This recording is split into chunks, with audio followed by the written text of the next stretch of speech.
Muy buenas a todos. En esta ocasión vamos a hablar un poquito acerca de la diabetes mellitus, específicamente enfocado hacia la prueba de tolerancia oral a la glucosa para diagnosticarla, ¿sí?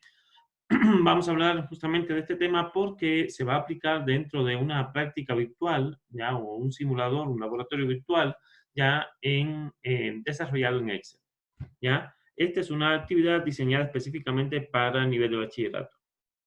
Un poco de conceptos previos, ¿sí? A recordar que glicemia o glucemia ya se refiere a las concentraciones de glucosa sanguínea, mientras que hipoglicemia, hipo viene, este prefijo viene de bajo nivel o baja concentración de glucosa sanguínea, ya, e hiperglicemia, altas concentraciones de glucosa sanguínea. Pero, ¿cuáles son los niveles normales de esas concentraciones de glucosa sanguínea? Esto depende de la organización que usted consulte, ¿sí? O de las recomendaciones o guías que usted consulte. La OMS indica un rango de 70 a 110 miligramos por decilitro, lo cual equivale a 3,9 a 6,1 milimoles por litro. Ese rango, listo, si ven, son dos unidades de medida distintas, pero están muy relacionadas entre sí, debido a que para convertir de miligramos por decilitro a milimoles por litro, solo usted divide para 18. Si fuera al revés, usted tendría que multiplicar por 18. En el caso de la Asociación Americana de Diabetes, la ADA y la Asociación Latinoamericana de Diabetes, pues asumen un rango con un límite superior un poco menor. En este caso sería de 60 a 100 miligramos por decilitro, lo cual equivale a 3,3 a 5,6 milimoles por litro. Hablaremos un poquito de cómo se controla la glicemia, es decir, cómo controla nuestro organismo esta importante variable fisiológica, cómo se desarrolla la homeostasis de la glucosa sanguínea. Consideremos una vez que nosotros nos alimentamos, listo, que se desarrolla todo el proceso de digestión y absorción de los nutrientes en el intestino, incluyendo en este caso los azúcares, pues se elevan los niveles de glucosa sanguínea. Esos niveles de glucosa sanguínea al aumentarse promueve la liberación de insulina por las células beta del páncreas.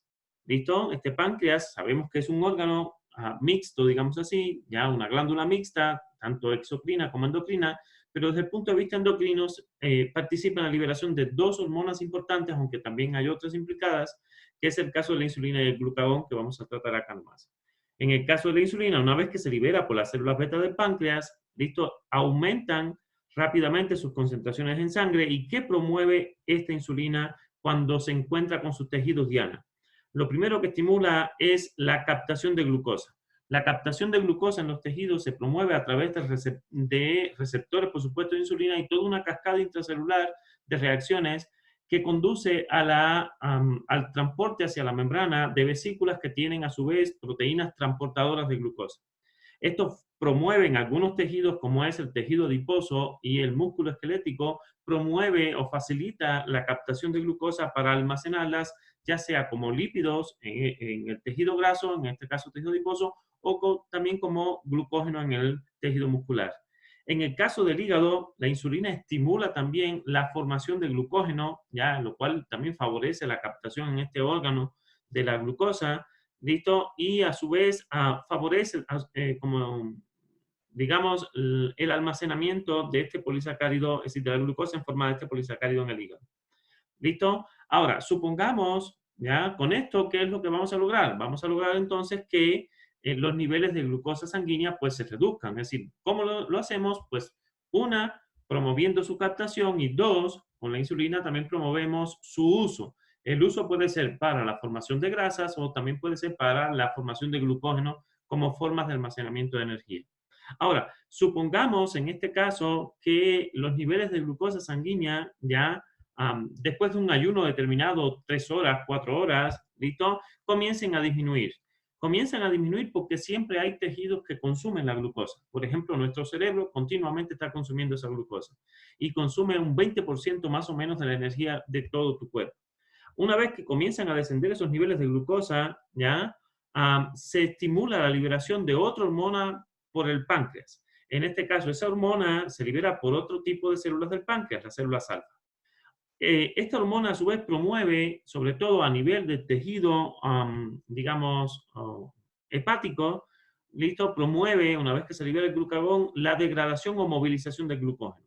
Una vez que se degrada este glucógeno, se forma la glucosa y se libera esa glucosa a la sangre. Esto favorece de manera fisiológica listo, que tus niveles de glucosa pues vayan fluctuando, ya. Después de la alimentación pues suban, ya después en ayuno tienden a bajar, pero el glucagón tiende a elevarlos nuevamente utilizando las reservas hepáticas de glucógeno, no las musculares, ya que estas no pueden liberar esa glucosa al torrente sanguíneo. Considerando esto, pues vamos a hablar un poquito de qué cosa es esa diabetes mellitus, ¿sí? Esta es una enfermedad, listo, que cursa sobre todo con elevadas concentraciones de glicemia en sangre de manera crónica, es decir, mantenidas en el tiempo si es que no es tratada. ¿Ya? Si fuera tratada, la persona puede tener niveles de glucosa sanguínea que pueden oscilar entre lo normal o ligeramente elevado. En este caso, si esta enfermedad no es controlada a largo plazo o a veces a corto plazo, también pueden haber ya daños graves a la salud o vamos a decir afectaciones graves a la salud que pueden poner en riesgo la vida del paciente.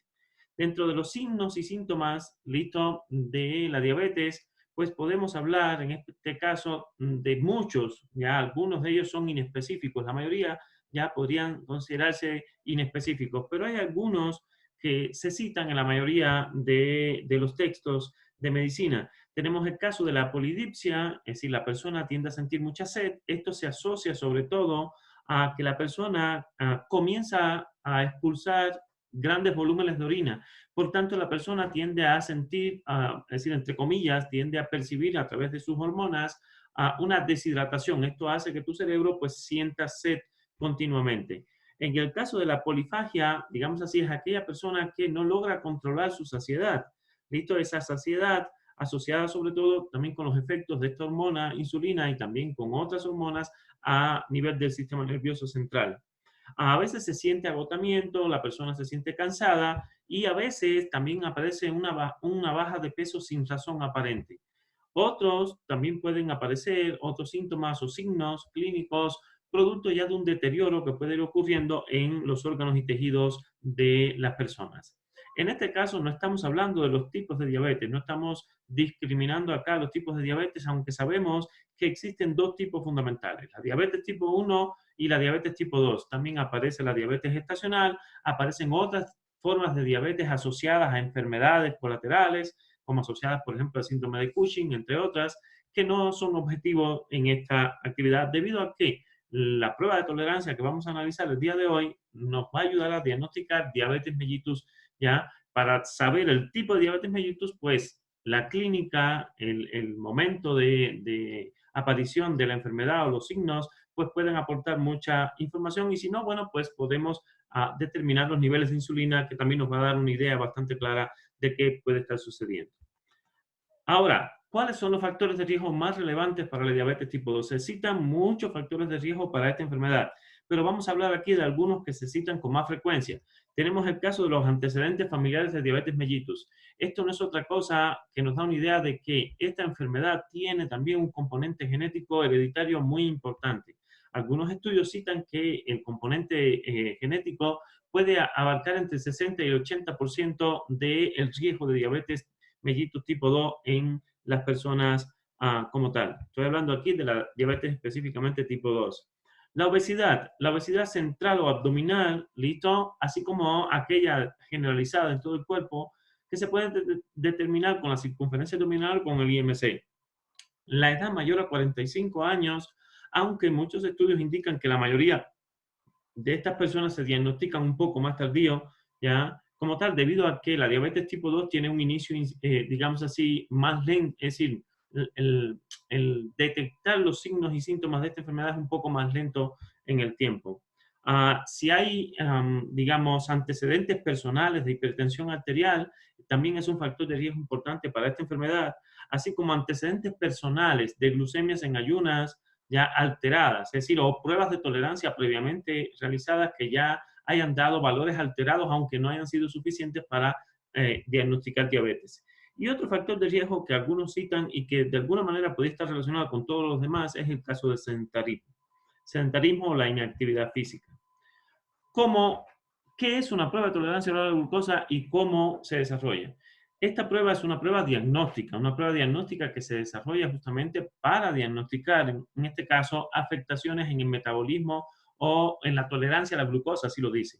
No solo sirve para identificar, digamos, alteraciones en la homeostasis de la glucosa en pacientes diabéticos, si bien la clínica ya puede sugerir que es una persona diabética, ya que puede usarse, por ejemplo, también para estudiar el perfil, en este caso glicémico, de personas que tengan problemas hepáticos también. Esta prueba de tolerancia oral a la glucosa, ¿en qué consiste? ¿Ya? Consiste sobre todo en medir al menos en 2 tiempos definidos ya y preestablecidos por la prueba, ya las concentraciones de glucosa sanguínea. Esas concentraciones de glucosa se miden ya en un tiempo cero en el cual la persona tiene que estar en ayunas, es decir, no debe ingerir ningún alimento alrededor de 8 a 12 horas antes de realizar el primer examen.